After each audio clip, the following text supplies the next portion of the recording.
Have people told you that you have OCD? And do you silently wonder, what is OCD? What does that mean? And how did I get that? The O in OCD stands for obsessions. Not the kind when you're obsessed with your favorite TV show, but obsessions in OCD are very upsetting thoughts, often thoughts that are the opposite of what you'd want to think. And they bother you all the time. And all the time you're hearing these thoughts as you're trying to function and be happy and focus on other things. But the obsessions don't let you do that. The C in OCD stands for compulsions. Compulsions are a fancy name for things that you have to do in order to feel some relief from your obsessions. And so your OCD will tell you to take action, whether you have to do something or avoid something to get relief from the obsessive thoughts. OCD looks really different in every kid and in every adult.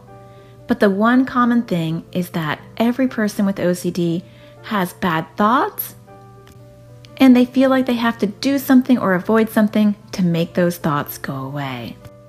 There are a zillion types of OCD, and so somebody else's OCD may not make any sense to you. But for some, their OCD will tell them that they need to wash their hands, take a shower, clean and clean again. Sometimes OCD will make people check with your mom, get reassurance, check your stuff, check things around your room. Other people have OCD that makes them want to confess. They feel guilty if they don't tell their mom every bad thought and every possible bad thing they've ever done. Sometimes OCD will make people want to feel balanced, so if they hit one part of their body, they're going to want to hit the other side as well. And some OCD makes people avoid. They'll avoid certain words, certain numbers, and they'll avoid certain things. Everybody has a different type of OCD, and every OCD looks a bit different. People with OCD look like everybody else. Do you know that roughly 1 out of every 200 kids has OCD? That means there's probably somebody you know with OCD. OCD didn't just start with you. OCD is thought to run in families.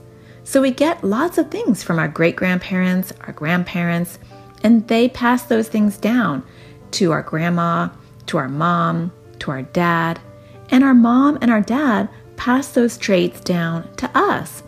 And that determines our hair color, our eye color, some of our personality traits, and some of who we are.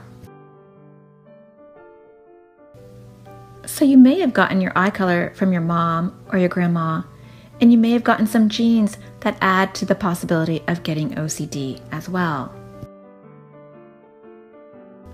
You have tons and tons of genes in your body, not the kind you wear, but what makes you who you are inside your body.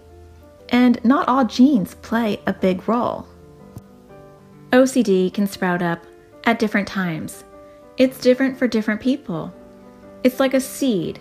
Sometimes seeds are planted, but nothing ever sprouts up. And for others, a seed is planted and it grows really fast, maybe even when they're really little. Once you notice that your OCD seed is growing, you want to crush it. You want to pay attention to it, and you want to make sure that you get rid of it before it grows. Our brains are like gears. They're always moving our thoughts and our behaviors along. We have thoughts of, am I clean enough? Am I a bad person? Is that dirty? Is that even? What if I hurt someone else? What if I spread those germs? Is God mad at me? Our brain gets rid of these thoughts. When you have OCD, your brain gears get stuck. So all of those thoughts that are upsetting, that normally would be filtered out of your brain just before you even noticed they were there, they continue to grow and get bigger in your brain and in your awareness. And so all these thoughts that make you uncomfortable, make you feel like a bad person, make you worry about your safety, your cleanliness, they don't go away, and they cause a lot of upset.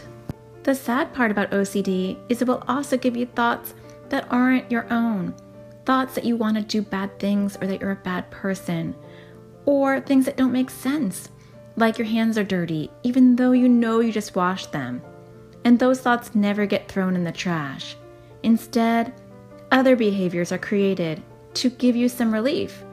And those behaviors don't make any sense at all, but the OCD wants them, and so you do them.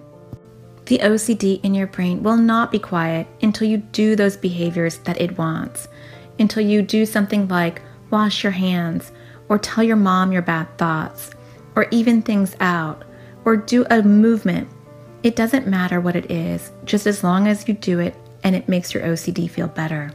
But unfortunately, this is a trick, because the more you do it, the stronger your OCD grows and the worse the problems get.